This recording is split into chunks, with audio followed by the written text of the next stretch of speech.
Hi, welcome to the second video of week 1 of the Protocol of Creation for Bamboo Architecture, Collective Imagination. In this module, we will set a common understanding about bamboo as a building material. I'd like to start with a story about preconceptions and acceptability. This is 2016, my first year as a PhD student. My supervisor, Professor Tanganji, trusted me the concept design of a 300 square meters rural hotel extension in Hunan Province, China. We called it the Area X project, so we proposed a bamboo structure, of course. Their village was surrounded by moso bamboo. The villagers accepted the architectural design but refused to use their own bamboo. Instead, they decided to use metallic scaffolding. But why? Maybe because of their unsuccessful experiences due to the lack of protection by design and preservation treatments of bamboo. Maybe because of the aspirations for modernity of the rural dwellers. Maybe because of the unawareness of their economic potential. I found it strange that the project received an award for rural revitalization in China. The question of how to use bamboo in a way that could not be replaced by any other material was raised. Next winter, I revisited the region, and oh, what I've witnessed! Huge bamboo culms that bend dramatically because of the weight of the snow. In spring, they returned to their original position, and then all changed. For economic means, I became committed to learning about the local bamboo before designing anything. Sometimes, curves are convenient, but other times straight is the answer. It really depends on the availability of species and the level of local craftsmanship. But there is a detail. There are more than 1,700 species. So let's take a breath here and review the literature about the plant in its natural state. It is distributed around the world, especially in tropical and subtropical regions. Also, new plantations are promoted in Europe and the US. Look at this image provided by Mexican biologist Dr. Eduardo Ruiz Sanchez.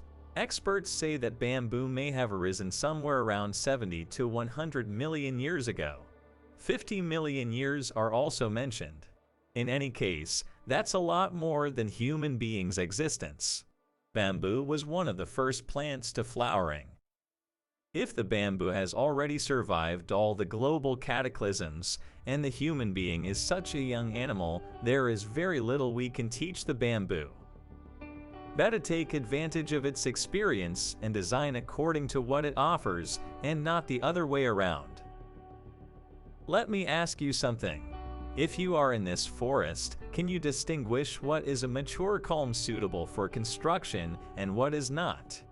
This is not a taxonomy documentary, but as designers, we should know that the 5-month-old bamboo has fresh, clean skin and keeps its culinary leaf. However, it is still not suitable for construction because its fibers are not ready. On the other hand, 5-year-old bamboo may not look as clean, but its fibers are already mature to function structurally. Now look again. Which culm would you harvest now? There are different ways of classifying the 1,700 species. For instance, you can classify them into 2 big groups: sympodial and monopodial.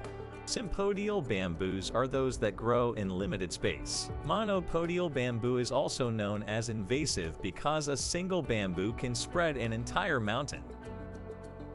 Another way to classify the species is as herbaceous bamboo and woody bamboo. The herbaceous is generally small and has soft stems, sometimes 1 meter high. It is not suitable for structures. Woody bamboo, on the other hand, reaches up to 40 meters in height and has lignified culms. That's the bamboo we want for construction. Let's take a second to compare the growth of a tree and a bamboo. The natural growth of a tree consists of adding outer rings year after year. From those rings, the tree records the rainy seasons, the dry seasons, or any scar from a forest fire. but the bamboo doesn't grow like that. When you plant a small bamboo plant, it will never increase its size. Instead, the rhizome will through a new subterranean generation that will emerge bigger than the previous generation. And so on, until reaching its maximum adult size according to the species. The morphology of bamboo is well known, but we don't take anything for granted. Bamboo has a round profile and its fibers grow in a longitudinal direction. It is hollow, with its nodes optimizing the tensile and the compressive strength. Bamboo has no cross fibers, which allow loads only in a parallel direction. The best way to explain why bamboo model making is so efficient is to take a look at the vascular bundles. The vascular bundles are those micro holes where nutrients are transported along the lifetime of the culm. At a micro scale, the vascular bundle, as hollow as it is, works structurally similar to the 1-to-1 scale of the bamboo culm. That's why when we build small-scale bamboo models, we are using bamboo materials. The most remarkable example of the outstanding performance of the physical properties of bamboo is that it does not catch on fire as all the trees and wooden houses did in the case of the Hiroshima bomb. The mechanical properties of bamboo is probably the more frequent question about bamboo as a building material. These values vary largely even between same species. It depends on a diversity of variables such as nutrient of the soils, latitude, species, and many other local conditions. In general, you can discuss that bamboo's compressive strength is 2 times higher than concrete and 3 times higher than timbers. Its tensile strength is sometimes 3 times higher than steel. Its shear strength is twice the value of popular timber species, and its bending strength is twice as strong as most timbers. Again, these values are subject of discussion.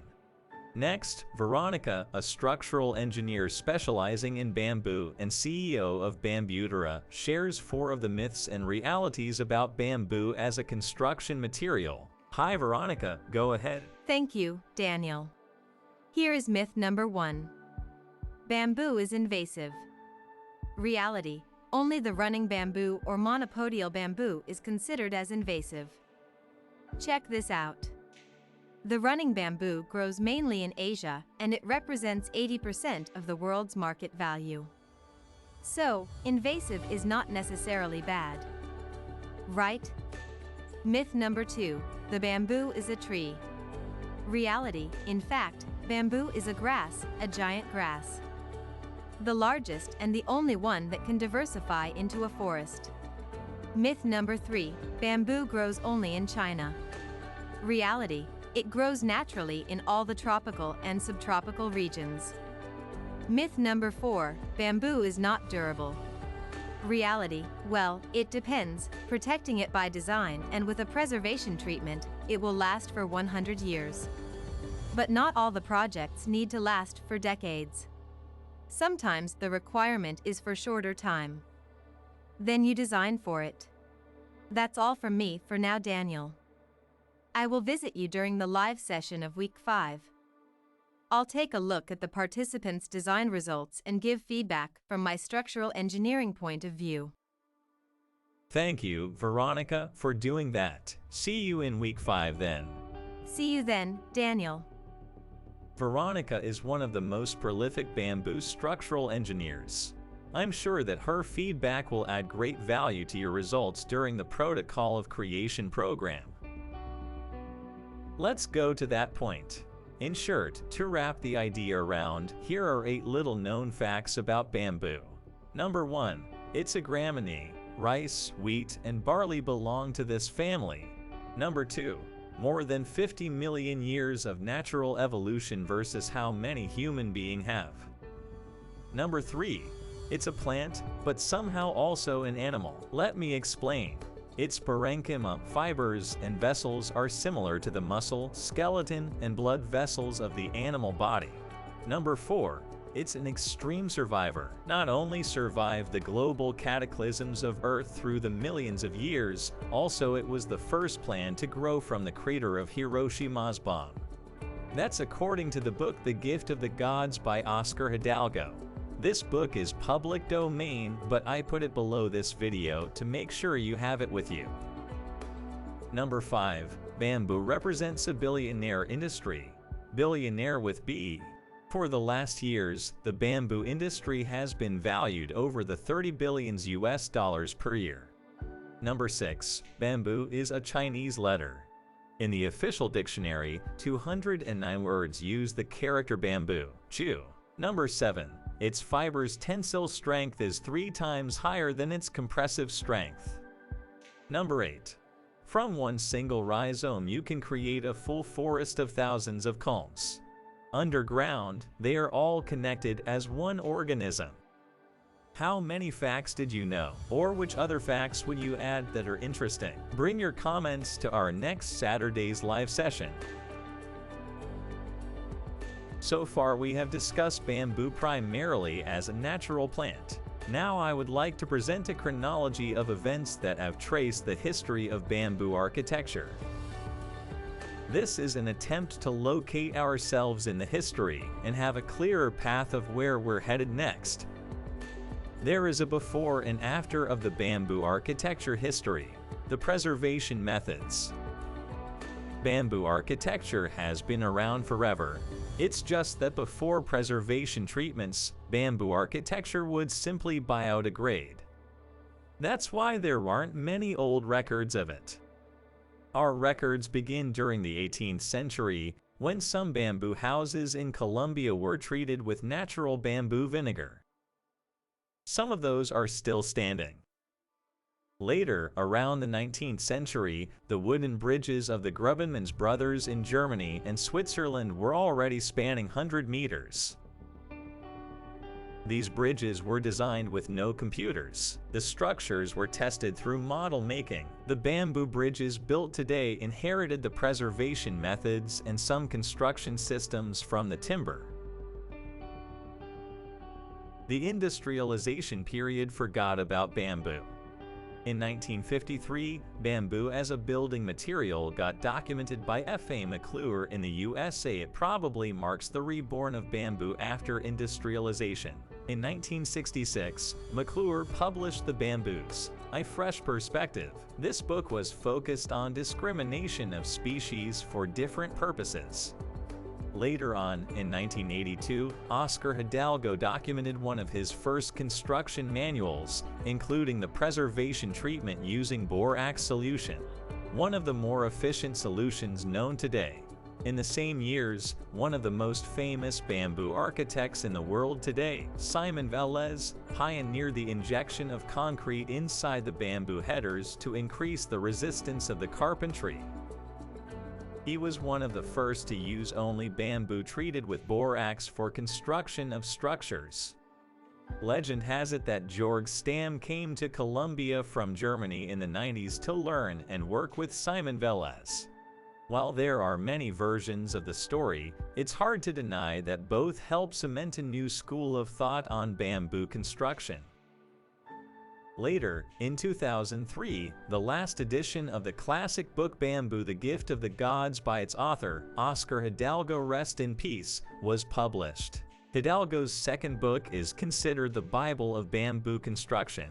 It is an exhaustive collection of a lifetime research on the subject. Although it needs an urgent update, it is still probably the more complete guide. If you had to read only one book about the topic, this could be it, and is attached as a PDF below this video to download it. It was around 2008 that the bamboo architecture of Vo Trong Nhan, Vietnam became viral as one of the international examples. Same year, Georg Stamm traveled to Indonesia to practically fund what today is known as Ibuku and Bambuyu, and that's the year that my practice started. Since then, we have investigated several topics and methodologies, including how to make bamboo bridges, how to mix digital tools with craftsmanship, and how to translate those ideas into a real construction. So, what is next for bamboo architectural research? A reasonable answer is standardization.